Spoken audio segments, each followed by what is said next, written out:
संजानी में कैदी वैन पर हमले की इब्तदाई रिपोर्ट वजारत दाखिला को भिजवा दी गई है। कैदी वैन पर ड्यूटी करने वाले 3 ASI समेत 13 पुलिस मुलाजमिन को मुअत्तल कर दिया गया है। इस पर हम बात करेंगे डॉन न्यूज़ के रिपोर्टर शकील करार से। शकील, बताइएगा पुलिस एहलकारों की मुअत्तली किस बिना पर की गई? शकील करार, आप हमारे साथ मौजूद हैं? हम कोशिश करते हैं अपने रिपोर्टर से राब्ता बहाल करें और इस खबर की तफसील उनसे जानें।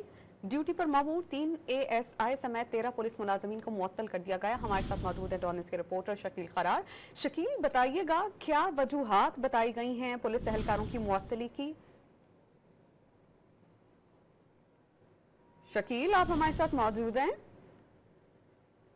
शकील करार, हम कोशिश करते हैं कि एक बार फिर राब्ता करें अपने रिपोर्टर से। गालिबन कुछ तकनीकी वजूहात की बिना पर हम उनसे कनेक्ट नहीं कर पा रहे। इस खबर की तफसील आपको बताएं कि संजानी में कैदी वैन पर हमले की इब्तदाई रिपोर्ट वजारत दाखिला को भिजवा दी गई है। कैदी वैन पर ड्यूटी करने वाले 3 ASI समेत 13 पुलिस एहलकारों को मुअत्तल कर दिया गया है।